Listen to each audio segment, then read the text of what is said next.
My name's Robert Gardner, I'm Nationwide's Chief Economist, and this economic update is going to be about interest rates and recent developments in the mortgage and housing market.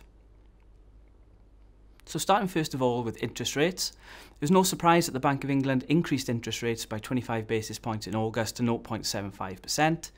We had thought maybe they would go in May, even though there was a slowdown at the start of the year. The Bank of England thought that slowdown was due to weather, but they wanted to wait and see to make sure that there was no underlying slowdown in the economy, and that's exactly what they saw in the last few months, and as a result they felt comfortable enough to raise interest rates at their August meeting. In particular, the unemployment rate fell to 4%, its lowest level since the mid-1970s, and that certainly suggests that there isn't much spare capacity in the economy, and that now is probably the time to start raising interest rates to make sure that inflation stays at the target. Nevertheless, there's not likely to be any hurry to raise interest rates much further or much more quickly from here on out, and that's because wage growth is still very subdued, and that means that inflationary pressures in the economy are building probably only very slowly, and therefore they can afford to take their time, which makes sense given all the Brexit uncertainties. And also, the Bank of England seems to be suggesting that it doesn't think it'll have to raise interest rates very much further anyway in order for inflation to hit the target further out. Their forecast suggests that one more interest rate hike over the next 2 years should be all that it takes to keep inflation at the 2% target in the years ahead, albeit that assumes that there's going to be a smooth Brexit. Financial market projections also come up with a similar sort of view. If you look at where financial markets project bank rate to be 5 years out, they suggest only a very gradual rise to about 1.25% over that sort of 5-year horizon. In reality, of course, much will depend on Brexit and how the situation unfolds.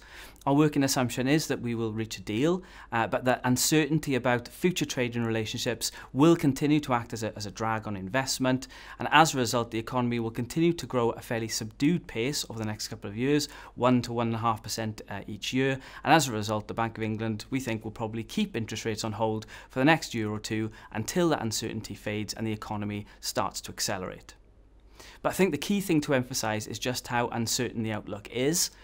If, for example, we do get a deal quickly and future trading arrangements are favourable and we can see that in advance, that may well mean that the economy does pick up and the Bank of England does need to raise interest rates a little more quickly than people currently expect. Alternatively, if there is a no-deal Brexit, it's very hard to say what exactly would happen in terms of economic activity and interest rates. Much would depend on how households, businesses and investors would react, and that's just not clear in advance. And what the Bank of England would do would depend on how that scenario was influencing the demand side and the supply side of the economy, and that would then inform what their response would be.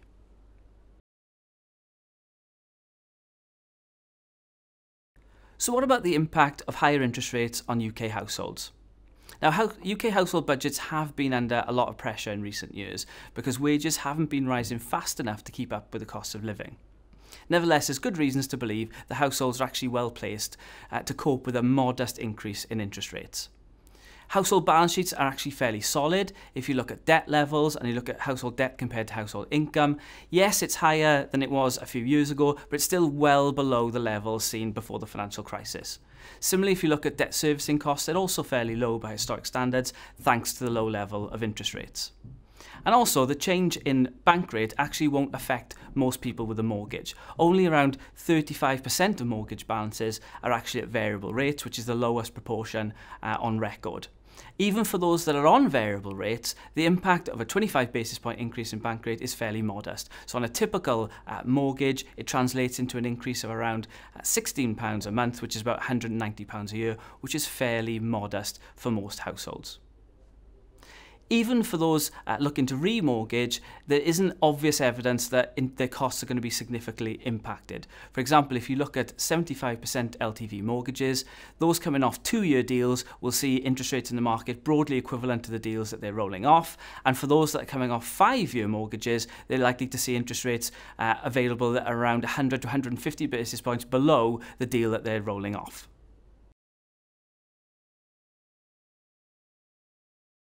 So turning to the mortgage market, there hasn't been a significant shift in trends over the last quarter or two. Instead, what we've seen is continued fairly subdued activity in terms of prime purchases, and not really surprising given the pressure that's been exerted on household incomes for quite some time now, and consumer confidence still fairly weak. No obvious signs that that's likely to change in the near term. If you look at RICS, things like new buyer inquiries, there's no sign yet of that meaningfully sort of turning the corner and increasing significantly.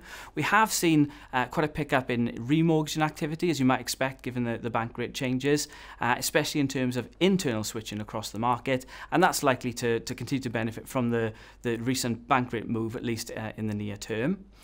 In terms of buy-to-let activity, their activity is still fairly weak, certainly by historic standards, as the tax changes and changes to lending criteria still continue to work their way through. Buy-to-let remortgage activity has been holding up a little better as well, partly on those bank rate moves. As we look forward, again, we don't expect a significant change in the trends we've been observing, because we expect the economy to remain fairly subdued over the next 2 years or so. We do still expect growth, but just still fairly modest. And that's probably going to be the pattern until the economy picks up as that Brexit uncertainty finally fades.